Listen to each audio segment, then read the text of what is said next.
Good morning, Entrepreneurship. It's Ms. Archer. So on your screen for today, you see that we will be focusing on the last and final objective in Unit 5.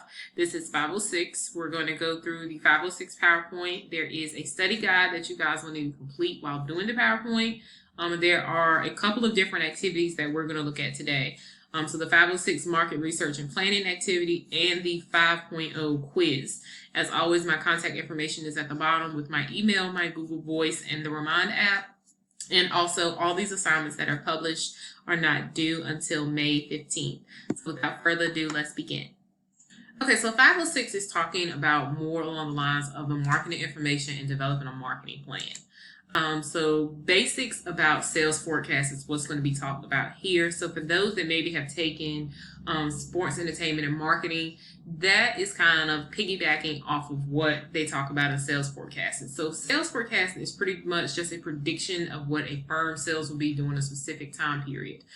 So they can be short-term or long-term or middle range. So they can be what a company is looking at, say, in 3 to 6 months, or it could be what a company is looking at in 4 to 5 years. It just depends on it.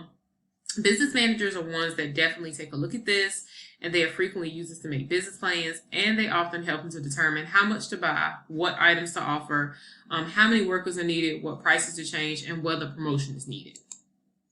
So some approaches to sales forecasting. So we look at a top-down approach. So this approach is known as a breakdown approach. It normally is prepared for the company as a whole.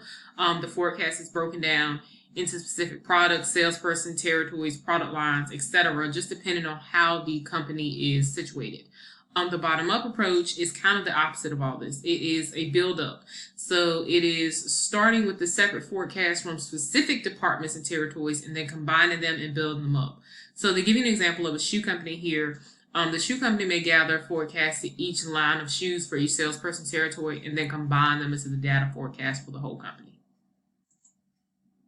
So you have a quantitative forecasting. So this is pretty much where sales are based on the results of gathering and analyzing numerical data. So the numerical data are things such as sales records, past product market research, customer surveys that have been hands-on. And then numeric data looks at things such as the trends, economic trends, population changes, consumer spending, industry forecasts, stuff of that nature. So if we think about in this time of quarantine and pandemic, things are definitely going to be a little bit different now because things that they had forecasted at the beginning of the year for most companies are no longer the same. It is definitely a different approach. Then you have qualitative forecasting. So this is a judgmental forecasting, and it's based on expert opinion and personal experience. So the company prepares a sales forecast based on knowledge of experts in the field, their sales personnel, customers, company executives. So they're using what they know have in the past have worked. These individuals base their predictions on what they've seen happen in the past and what they feel like, as well as no current observations in the economy. So again, this is kind of a tough one to do because if they base it off of what we've done before, the last time we actually had a big outbreak or pandemic, it was when we had an Ebola scare, but we weren't on lockdown and stuff like that. So they couldn't really use that as an example. They would be thinking along the lines of just in a recession mode, because this is where we're at right now as far as an economy goes. We're in a recession. And so this method is usually used when there's a lot of historical data that's involved. So a new business or a less established market environment. So this is like for somebody that's trying to set up and start a new business in the area. What information are they using to make sure that it works out for them? So the quantitative methods, again, there's different quantitative methods, but unfortunately, most of them are not highly sophisticated. So we don't really focus on them in this particular course, but going forward next year, we're going to start offering Entrepreneurship 2, and that's going to focus more on your marketing aspect of this. So definitely hold on to what is being taught here. So your qualitative methods. You look at things such as the jury of executive opinions. So this method gathers opinions from a group of company executives that meets together to predict sales. So some advantages of this is they are based on reliable and inside opinion.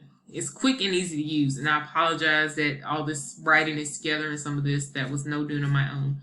Some disadvantages of it, results depend on executive skills, and all predictions will carry equal weight, but if some predictions are not as relevant and accurate as others could be. Then there's the Delphi technique.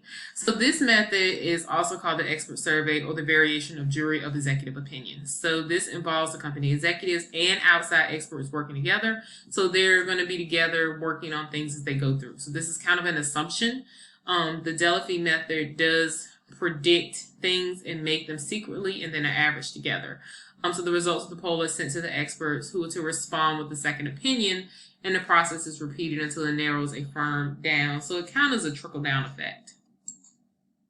So some advantages to that are, of course, it can prevent social pressure and groupthink. It can prevent forceful individuals from dominating over others, which is great.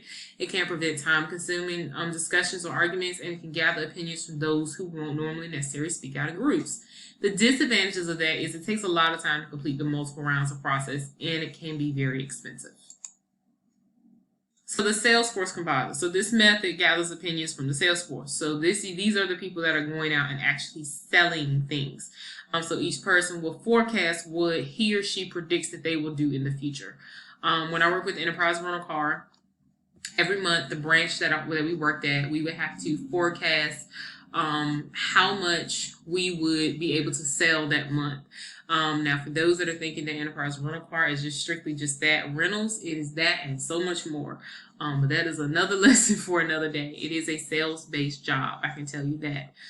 So we would have to predict how much a percentage in sales we think we would have as a branch and how much we think we would have as an individual. So this is kind of what the Salesforce composite is. And so they would take what we would say and compile it together and say, okay, this branch is expected to have a sales of this percentage a month over last month. So this is kind of where that comes in at.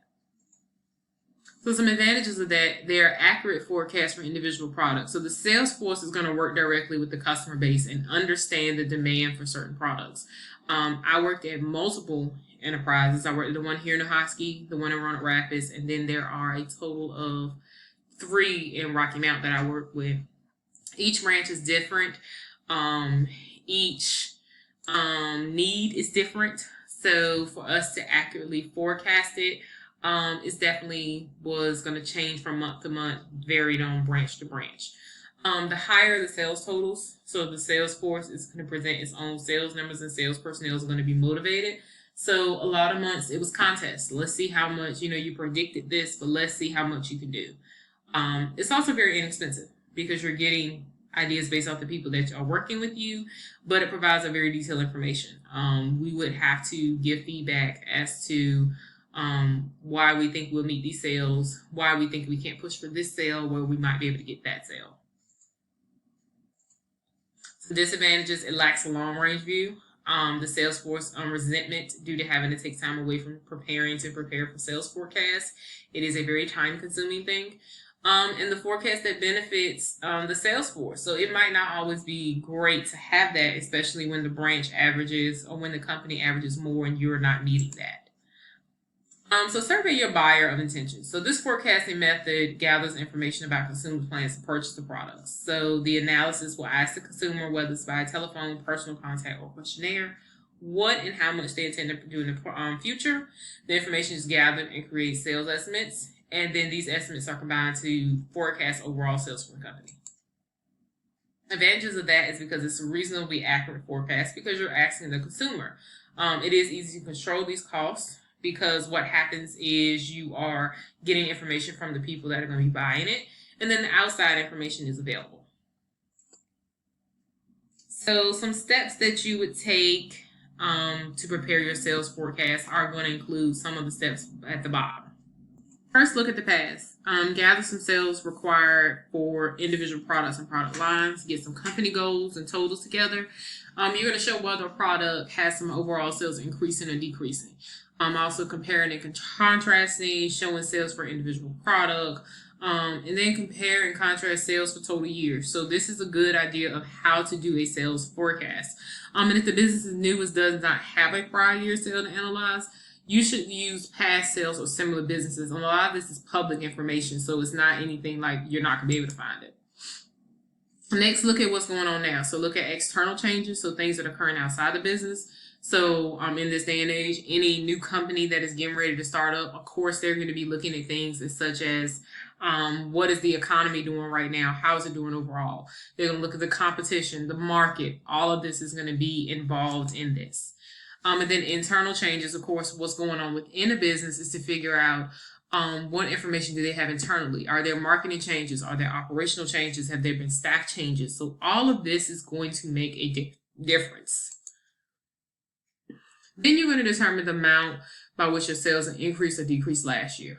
So once you've gotten all the data together, you definitely want to take a look and figure out, did you have an increase or decrease last year from sales? You're going to use data that was collected and determine the difference between the two.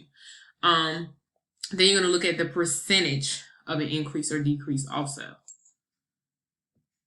You're going to look at outside predictions of increase in sales from your trading area for positive economic forecasts. So you're going to use examples from different companies that are similar to you that are having a positive impact. So definitely look at that. You're going to do some subtraction of outside predictions just in case they have decrease in sales. Again, you're going to be looking at another business to figure out how it's going. Then converting your final forecast percentage into dollars. So all of this is mathematics. And so this is going to estimate your sales to an exact science almost, but don't rely on it too heavily when you're doing predictions.